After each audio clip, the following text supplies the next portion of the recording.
been told, but kids with books learn so much more. So the mission is for us to get a book to each and every child. Oh, hello there. Welcome one and all.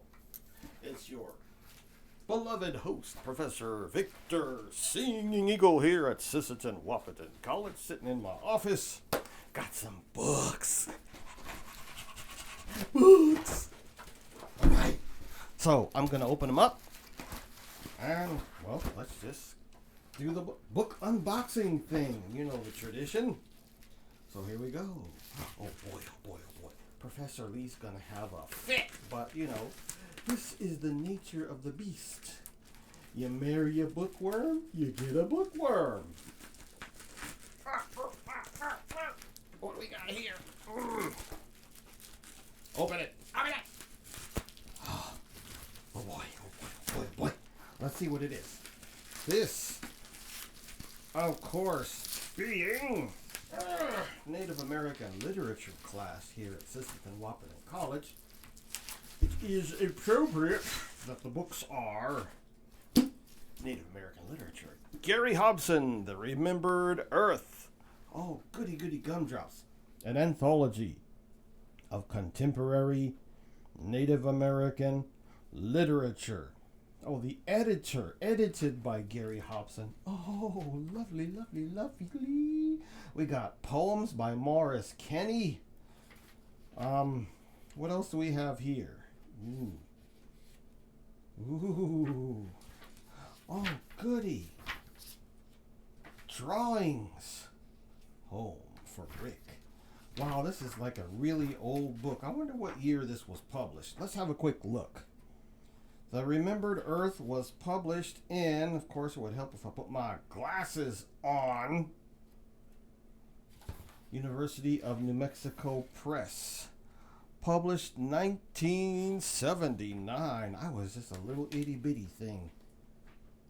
Tewa, Bill shouted. Sikli Ayu. Bill Brown. He held out the pistol, ready for firing, and drew himself back and with all his might kicked the door. It flew open, swinging all the way back and smashing into the wall. The old woman was at the pot on a pot on the fire. She looked up, startled, just in time to see Bill level his pistol at her. She began to scream, and Bill Brown emptied his gun into her body. The force of the shots had thrown Tewa away from the fire and back against the far wall of the small room. She lay there in a crumpled heap, looking very small. Too small indeed for the rivers of blood that kept pouring from the horrible fresh wounds. Bill stood staring at the body for a few seconds, his eyes wide.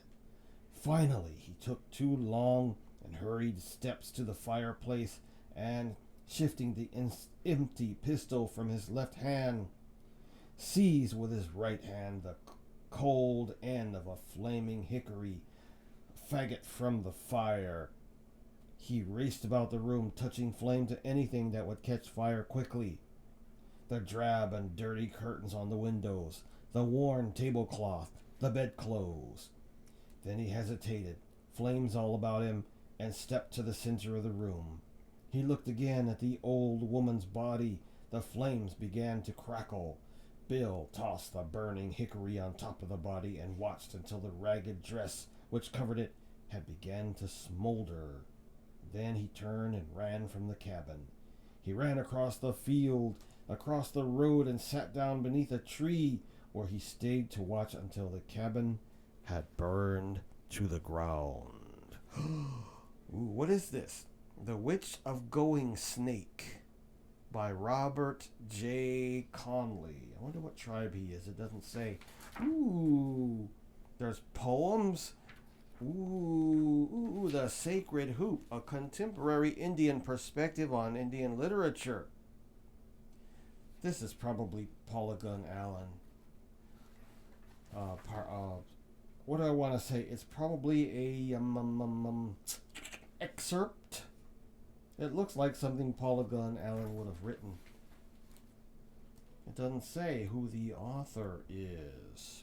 Oh, it is right here. It says on page 217, Paula Gunn Allen. Darn it, I wish people wouldn't write in books. There's one book, The Remembered Earth, edited by Gary Hobson. My dear old professor and dear old friend. I got another one. Oh boy, oh boy, oh boy. All right. Scissors. Hope I don't cut myself. What is it? Get it! Oh, wow.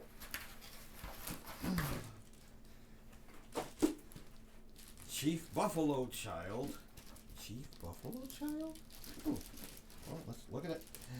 Oh, I know what this is. This is something Gary Hobson told me about. You see, there was this black Indian fella. He called himself Chief Buffalo Child Long Lance. This time I'm going to put my glasses on because I keep stumbling when I'm trying to read. Ah, glasses. Put on my old man glasses so I can actually see what I'm doing. See, that's much better. See? Okay. Chief Buffalo Child Long Lance was what modern day people such as my dear friend Tiffany Midge and her friends would call a pretendian. That is, he was black African American, and he might have had some native blood, but he couldn't prove it. But he just told everybody he was a full-blooded Indian. FBI. And that's how he presented himself. But he did have a lot. He did, as Professor Hobson said, gather a lot of Indian knowledge.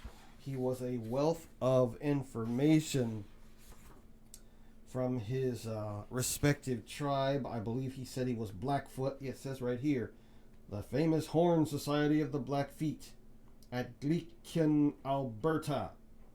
And then, I suppose close to his death, or maybe after his death, I'll have to look it up for you, he was outed as being a phony Indian, a wannabe from the wannabe tribe, nowadays known as a pretendian. So, I'm going to skip the introduction because introductions are always too long-winded. There's a long foreword, and then I'm going to turn to page 1. Long Lance. First remembered things. The first thing in my life that I can remember is the exciting aftermath of an Indian fight in northern Montana. My mother was crying and running about with me in my moss bag carrier on her back. I remember the scene as though it were yesterday, yet I was barely a year old. Women and horses were everywhere, but I remember only 2 women. My mother and my aunt. My mother's hand was bleeding. She was crying. She handed me to my aunt and jumped on a pony and rode away. My infant mind told me that something tragic was happening, and though Indian babies seldom cry, I cried for my mother when she ran away and left me. It seemed that I should never see her again. That scene left such a startling impression that all during my growing years it kept coming back to me.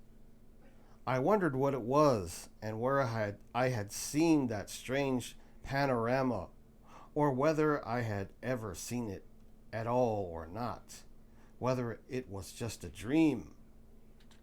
One day when I had grown into boyhood, I asked my aunt about it. I described the scene to her and told her the position in which she was standing in relation to the pony where my mother was standing and how she handed me to her. I gave her a word picture of the whole circumstance, as it was so indelibly inscribed on my memory. As I talked, I could see my aunt's features gradually taking on a look of wonderment. And when I was through, she looked at me in great surprise and exclaimed, "Can you remember that? You were only 14 months old then. It was when your uncle Iron Blanket was killed in a fight with the crows, and your mother had cut off one of her fingers in mourning for him, as the women used to do in those days." After this remarkable awakening of early memory, I went back to the mystic sleep of infancy again. I do not remember anything more until I was 4. And then I came to life again one day in midair. I was in the act of falling off a horse. I do not remember sitting on the horse's back, but I remember falling through the air, hitting the ground, and lying there on my back, looking up in bewilderment at the spotted belly of the black and white pinto as it stood over me. The strong arms of my elder brother grabbed me and lifted me up to the back of the horse again, and he hissed into my ear, "Now you stay there. You are 4 years old, and if you cannot ride a horse now, we will put a girl's clothing on you and let you grow up a woman." So that's from Chief Buffalo Child Long Lance. I ought to post some stuff about him. There's a painting of him here. You can see. But he was actually a black Indian, claimed to be Blackfoot or Blackfeet, as they say in Canada. We don't know. He probably was, but he couldn't prove it. So he got outed as a pretendian. Again, Professor Gary Hobson says his heart was in the right place. He wasn't one of those pretendians just trying to make money off of being Indian, but he actually had some knowledge. So that I'll let you guys be the deciders or the jury on that one.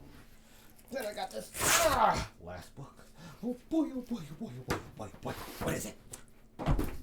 Never Whistle at Night. An indigenous dark fiction anthology.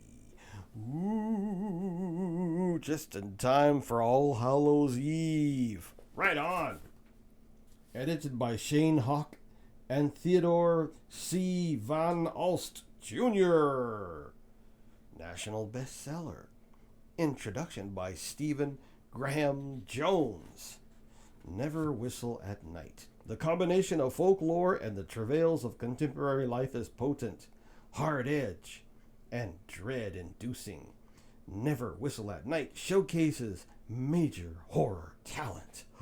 Oh boy. Ooh, look, there's a picture of a Wendigo skull on the first page here. Let's keep rolling. Kushkta. White Hills. Navajos don't wear elk teeth. Wingless. Ooh, there's Sherry Dimmeline. TikTok. The Ones Who Killed Us by Brandon Hobson. I wonder if that's one of Gary Hobson's kids. Snakes Are Born in the Dark by D.H. Trujillo. Ooh, let's just zoom over to some random page and start reading, shall we? I mean, that's what we do. Eulogy for a Brother, Resurrected by Carson Faust. Ooh, goody Indian words. Helekshene Tvush means, most literally, breath of life, which is what our brother lacks. The wife of one of Callum's many lovers drained it from his belly with her husband's bullet a few weeks back, mid-September. Callum bled out real slow by pump 3 at Carter's Fast Stop. Ambulances don't hurry out to places like Ridgeville, South Carolina, and why would they? We're just a bunch of mixed up Indian cousin effers, aren't we? Even if they tried to hurry, it probably would have taken them too long to get here anyhow. There was no saving him. Callum would have likely died in a hospital bed. At least this way, he didn't leave us with a bill. That said, it ended up costing us plenty to take care of Callum after Angela Ford gunned him down. I can tell you the price of my brother's body. Cummins Chapel charged us $885 to burn our brother down to nearly nothing. We paid $79.99 for the dark blue urn we poured him into once the chapel returned him to us in crinkled plastic that reminded me of a cereal bag, holding all that was left of him in my hands. Callum couldn't have weighed more than a few pounds. As we poured him into the urn, I tried not to spill a single wisp of him. Though he was so much less now, I wanted to make sure he was whole. Before the fire whittled him down, the cops went through everything they found on his person at the time of his death. They were exact, so I will be too. In his pocket, a dime bag of weed. In his right ear, a diamond stud, fake but beautiful if the sun hit it right. A faux leather jacket, thrifted from some shop in Charleston. His keys hung round his neck by a faded teal lanyard, and a keychain, a rabbit's foot, once white, now painted red. It made me wonder about all the blood he lost, how much of it left him before everything blurred and faded to black. On the slab, Callum weighed 158 pounds. His skin, his jeans, his jacket, his shoes, heart, lungs, brain, bowels, teeth, it all came to 158 pounds. All the blood left him came to that. So, how much would he have weighed if he hadn't lost to any ground to the cracks in the blacktop? Or any to the ground to the cracks in the blacktop. Either way, most of all that rose up as smoke, and now, or says most of that rose up as smoke, and now we're left with the 4 pounds of him that remain. Ooh, this is, again, Indian horror, so I'm imagining as I keep rolling through the pages, maybe he's gonna come back.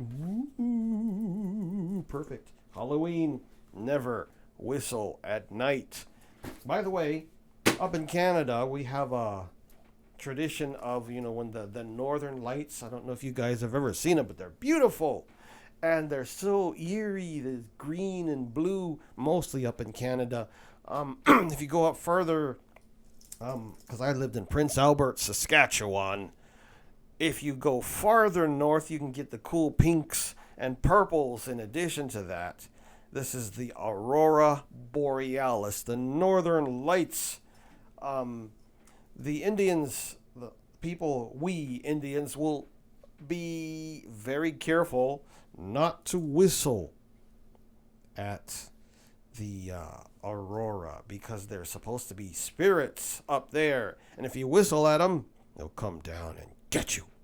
Maybe they'll come down and take your spirit with them to forever dance in the night sky. So that's all for now.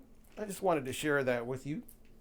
18 minutes and 45 seconds. Right on. So I wish you an awesome week. And again, happy Indigenous Peoples Day. Otherwise known as Peter Falk Day. Never mind. We'll talk about it some other time. That's all for now. You guys have an awesome day. Talk later. Bye-bye.